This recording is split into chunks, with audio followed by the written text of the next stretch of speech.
On my right hand rise the youth, they push away my feet, and they raise up against me the ways of their destruction. They mar my path, they set forward my calamity, they have no helper.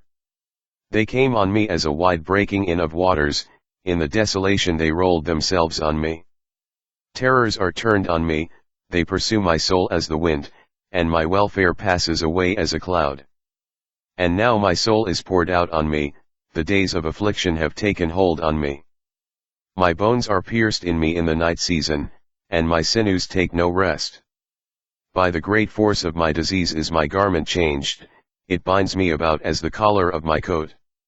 He has cast me into the mire, and I am become like dust and ashes. I cry to you, and you do not hear me, I stand up, and you regard me not. You are become cruel to me, with your strong hand you oppose yourself against me. You lift me up to the wind, you cause me to ride on it, and dissolve my substance. For I know that you will bring me to death, and to the house appointed for all living. However, he will not stretch out his hand to the grave, though they cry in his destruction. Did not I weep for him that was in trouble? Was not my soul grieved for the poor?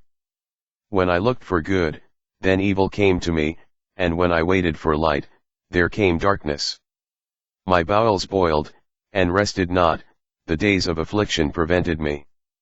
I went mourning without the sun, I stood up, and I cried in the congregation. I am a brother to dragons, and a companion to owls. My skin is black on me, and my bones are burned with heat. My harp also is turned to mourning, and my organ into the voice of them that weep. I made a covenant with my eyes, why then should I think on a maid? For what portion of God is there from above? And what inheritance of the Almighty from on high? Is not destruction to the wicked? And a strange punishment to the workers of iniquity? Does not he see my ways, and count all my steps? If I have walked with vanity, or if my foot has hurried to deceit, let me be weighed in an even balance that God may know my integrity. If my step has turned out of the way, and my heart walked after my eyes, and if any blot has stuck to my hands, then let me sow, and let another eat, yes, let my offspring be rooted out. If my heart have been deceived by a woman, or if I have laid wait at my neighbor's door, then let my wife grind to another, and let others bow down on her. For this is an heinous crime, yes, it is an iniquity to be punished by the judges. For it is a fire that consumes to destruction, and would root out all my increase. If I did despise the cause of my manservant or of my maidservant, when they contended with me, what then shall I do when God rises up? And when he visits, what shall I answer him? Did not he that made me in the womb make him? And did not one fashion us in the womb? If I have withheld the poor from their desire, or have caused the eyes of the widow to fail, or have eaten my morsel myself alone, and the fatherless has not eaten thereof. For from my youth he was brought up with me, as with a father, and I have guided her from my mother's womb.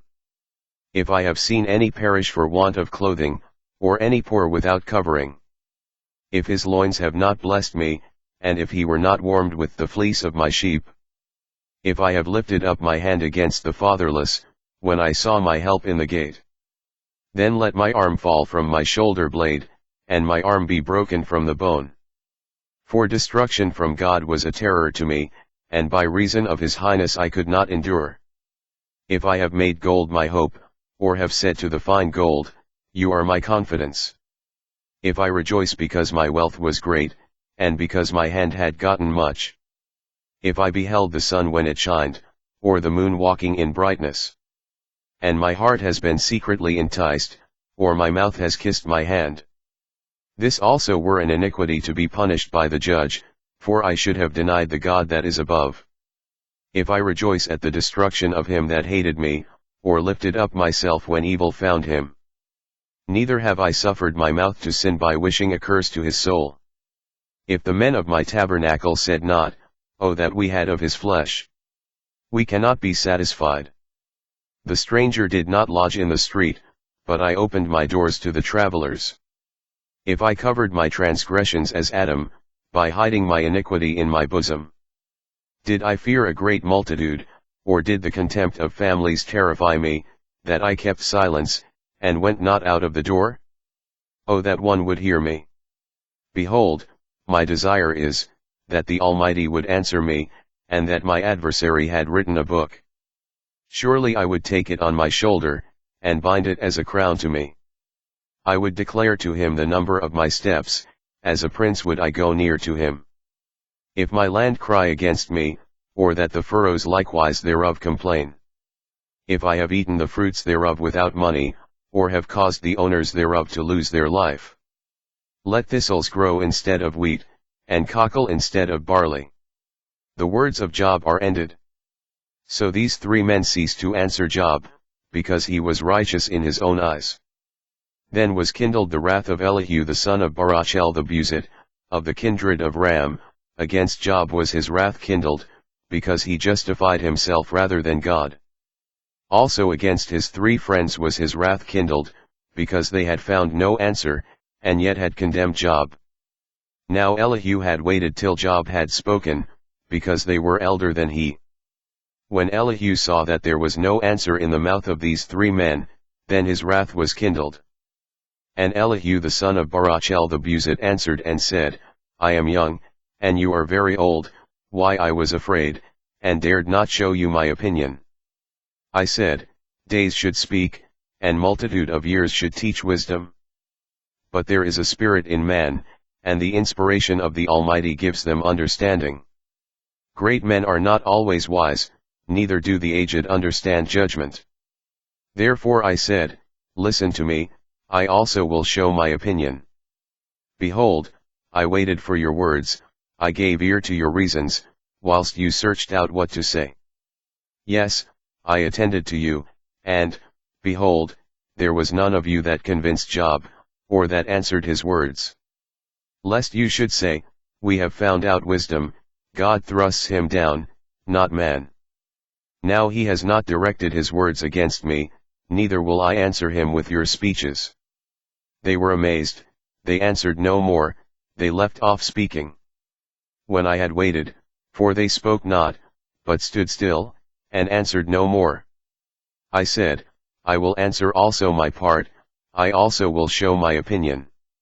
For I am full of matter, the spirit within me constrains me.